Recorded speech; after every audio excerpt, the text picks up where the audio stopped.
तंत्र सूत्र विधि 2, जब श्वास नीचे से ऊपर की ओर मुड़ती है और फिर जब श्वास ऊपर से नीचे की ओर मुड़ती है, इन 2 मोड़ों के द्वारा उपलब्ध हो।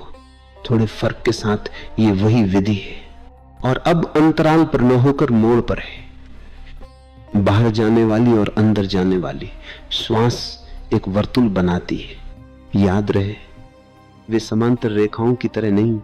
हम सदा सोचते हैं कि आने वाली श्वास और जाने वाली श्वास 2 समांतर रेखाओं की तरह है, मगर वे ऐसी है नहीं। भीतर आने वाली श्वास आधा वर्तुल बनाती है और शेष आधा वर्तुल बाहर जाने वाली श्वास बनाती है। इसलिए पहले यह समझ लो कि श्वास और प्रश्वास मिलकर एक वर्तुल बनाती है, और वे समांतर रेखाएं नहीं है, क्योंकि समांतर रेखाएं कहीं नहीं मिलती। दूसरी है कि आने वाली और जाने वाली श्वास 2 नहीं है, वे एक है। वही श्वास भीतर आती है, बाहर भी जाती है, इसलिए भीतर उसका कोई मोड़ अवश्य होगा। वह कहीं जरूर मुड़ती होगी। कोई बिंदु होगा जहां आने वाली श्वास जाने वाली श्वास बन जाती होगी। लेकिन मोड़ पर इतना जोर क्यों है? क्योंकि शिव कहते हैं जब श्वास नीचे से ऊपर की ओर मुड़ती है और फिर जब श्वास ऊपर से नीचे की ओर मुड़ती है, इन 2 मोड़ों के द्वारा उपलब्ध हो। बहुत सरल है, लेकिन शिव कहते हैं कि मोड़ों को प्राप्त कर लो और आत्मा को उपलब्ध हो जाओगे। लेकिन मोड़ क्यों? अगर तुम कार चलाना जानते हो तो तुम्हें गियर का पता होगा। हर गियर बदलते हो तो तुम्हें न्यूट्रल गियर से गुजरना पड़ता है, जो कि गियर बिल्कुल नहीं है। तुम पहले गियर से दूसरे गियर में जाते हो और दूसरे से तीसरे गियर में, लेकिन सदा तुम्हें न्यूट्रल गियर से होकर जाना पड़ता है। वह न्यूट्रल गियर घुमाव का बिंदु है, मोड़ है। उस मोड़ पर पहला गियर दूसरा गियर बन जाता है और दूसरा तीसरा बन जाता है। वैसे ही जब तुम्हारी श्वास भीतर जाती है और घूमने लगती है तो उस वक्त वह न्यूट्रल गियर में होती है, नहीं तो वह नहीं घूम सकती। उसे तटस्थ क्षेत्र से गुजरना पड़ता है। उस तटस्थ क्षेत्र में तुम न तो शरीर हो और न मन ही हो, न शारीरिक हो न मानसिक हो, क्योंकि शरीर तुम्हारे अस्तित्व का एक गियर है और मन उसका दूसरा गियर है। तुम एक गियर से दूसरे गियर में गति करते हो, इसलिए तुम्हें एक न्यूट्रल गियर की जरूरत है जो न शरीर हो और न मन हो।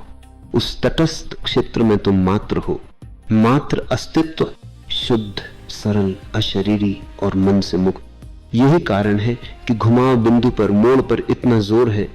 मनुष्य एक यंत्र है, बड़ा और बहुत जटिल यंत्र।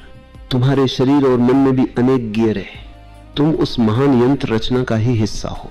तुम एक महान यंत्र हो और अच्छा है कि तुम्हें उसका बोध नहीं है, अन्यथा तुम पागल हो जाओगे। शरीर ऐसा विशाल यंत्र है कि वैज्ञानिक कहते हैं अगर हमें शरीर के समांतर एक कारखाना निर्मित करना पड़े तो उसे 4 वर्ग मील जमीन की जरूरत होगी, और उसका शोरगुल इतना भारी होगा कि उससे 100 वर्ग मील भूमि प्रभावित होगी। शरीर एक विशाल यांत्रिक रचना है, विशालतम। उसमें लाखों लाखों कोशिकाएं हैं और प्रत्येक कोशिका जीवित है। तुम 7 करोड़ कोशिकाओं के एक विशाल नगर में हो। तुम्हारे भीतर 7 करोड़ नागरिक बसते हैं और सारा नगर बहुत शांति और व्यवस्था से चल रहा है। प्रतिक्षण यंत्र रचना काम कर रही है और वो बहुत जटिल है। कई स्थलों पर इन विधियों का तुम्हारे शरीर और मन की यंत्र रचना के साथ वास्ता पड़ेगा, लेकिन याद रखो कि सदा ही जोर उन बिंदुओं पर रहेगा जहां तुम अचानक यंत्र रचना के अंग नहीं रह जाते हो। जब एकाएक तुम यंत्र रचना के अंग नहीं रहे तो यही क्षण है जब तुम गियर बदलते हो। उदाहरण के लिए, रात जब तुम नींद में उतरते हो तो तुम्हें गियर बदलना पड़ता है, क्योंकि दिन में जागी हुई चेतना के लिए दूसरे ढंग की यंत्र रचना की जरूरत रहती है। तब मन का भी एक दूसरा भाग काम करता है, और जब तुम नींद में उतरते हो तो वो भाग निष्क्रिय हो जाता है और अन्य भाग सक्रिय होता है। उस क्षण वहां एक अंतराल, एक मोड़ आता है। एक गियर बदला, फिर सुबह जब तुम जागते हो तो गियर बदलता है। तुम चुपचाप बैठे हो और अचानक कोई कुछ कह देता है और तुम क्रुद्ध हो जाते हो, तब तुम भिन्न गियर में चले गए। यही कारण है कि सब कुछ बदल जाता है। तुम क्रोध में हुए तो श्वास क्रिया बदल जाएगी, वो अस्त व्यस्त हो जाएगी। तुम्हारी श्वास क्रिया में कंपन आ जाएगा, किसी चीज को चूर चूर कर देना चाहेगा ताकि ये घुटन जाए। शरीर में और ही तरह का रस द्रव्य सक्रिय होगा, पूरी ग्रंथि व्यवस्था ही बदल जाएगी। क्रोध में तुम दूसरे ही आदमी हो जाते हो। एक कार खड़ी है, तुम उसे स्टार्ट करो, उसे किसी गियर में न डालकर न्यूट्रल गियर में छोड़ दो। गाड़ी हिलेगी, कांपेगी, लेकिन चलेगी नहीं, वो गर्म हो जाएगी। इसी तरह क्रोध में नहीं कुछ कर पाने के कारण तुम गर्म हो जाते हो। यंत्र रचना तो कुछ करने के लिए सक्रिय है और तुम उसे कुछ करने नहीं देते, तो उसका गर्म हो जाना स्वाभाविक है। तुम एक यंत्र रचना हो, लेकिन मात्र यंत्र रचना नहीं हो, उससे कुछ अधिक हो। उस अधिक को खोजना है। जब तुम गियर बदलते हो तो भीतर सब कुछ बदल जाता है। जब तुम गियर बदलते हो तो एक मोड़ आता है। शिव कहते हैं, जब श्वास नीचे से ऊपर की ओर मुड़ती है और फिर जब श्वास ऊपर से नीचे की ओर मुड़ती है, इन दो मोड़ों के द्वारा उपलब्ध हो जाओ।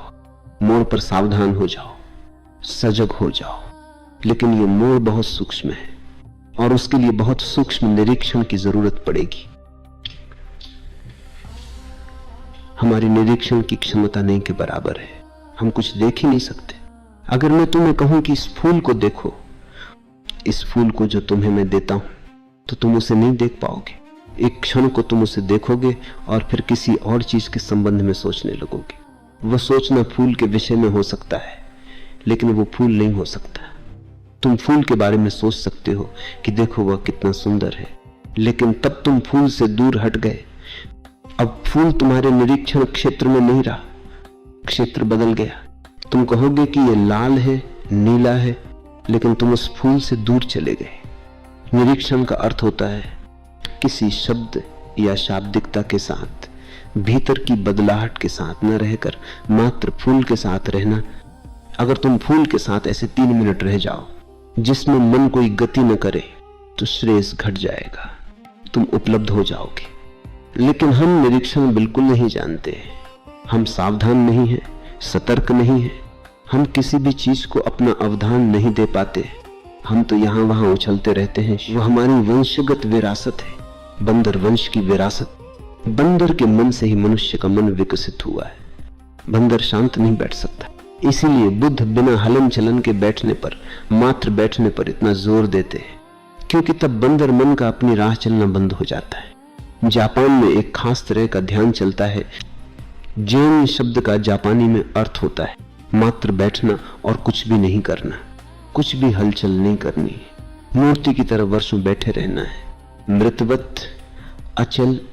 लेकिन मूर्ति की तरह वर्षों बैठने की जरूरत क्या है? अगर तुम अपने श्वास के घुमाव को अचल मन से देख सको तो तुम प्रवेश पा जाओगे, तुम स्वयं में प्रवेश पा जाओगे, अंतर के भी पार प्रवेश पा जाओगे। लेकिन ये मोड़ इतने महत्वपूर्ण क्यों है? वे महत्वपूर्ण है क्योंकि मोड़ पर दूसरी दिशा में घूमने के लिए श्वास तुम्हें छोड़ देती है। जब वो भीतर आ रही थी तो तुम्हारे साथ थी, फिर जब वो बाहर जाएगी तो तुम्हारे साथ होगी, लेकिन घुमाव बिंदु पर न वह तुम्हारे साथ है और न तुम उसके साथ हो। उस क्षण में श्वास तुमसे भिन्न है और तुम उससे भिन्न हो। अगर श्वास क्रिया ही जीवन है तो तब तुम मृत हो। अगर श्वास क्रिया तुम्हारा मन है तो उस क्षण तुम अमन हो, तुम्हें पता हो या न हो। अगर तुम अपनी श्वास को ठहरा दो तो मन अचानक ठहर जाता है। अगर तुम अपनी श्वास को ठहरा दो तो तुम्हारा मन अभी और अचानक ठहर जाएगा। मन चल नहीं सकता। श्वास का अचानक ठहरना मन को ठहरा देता है। क्यों? क्योंकि वे पृथक हो जाते। केवल चलती हुई श्वास मन से, शरीर से जुड़ी होती है, अचल श्वास अलग हो जाती है। और जब तुम न्यूट्रल गियर में होते हो, कार चालू है, ऊर्जा भाग रही है, कार शोर मचा रही है, वो आगे जाने को तैयार है, लेकिन वो गियर में ही नहीं है। इसलिए कार का शरीर और कार की यंत्र रचना दोनों अलग अलग है।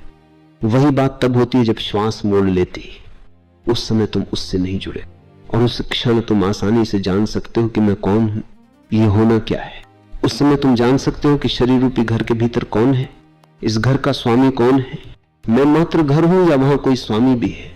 मैं मात्र यंत्र रचना हूं या उसके परे भी कुछ है? और शिव कहते हैं कि उस घुमाव बिंदु पर उपलब्ध हो। वे कहते हैं उस मोड़ के प्रति बोधपूर्ण हो जाओ और तुम आत्म उपलब्ध हो।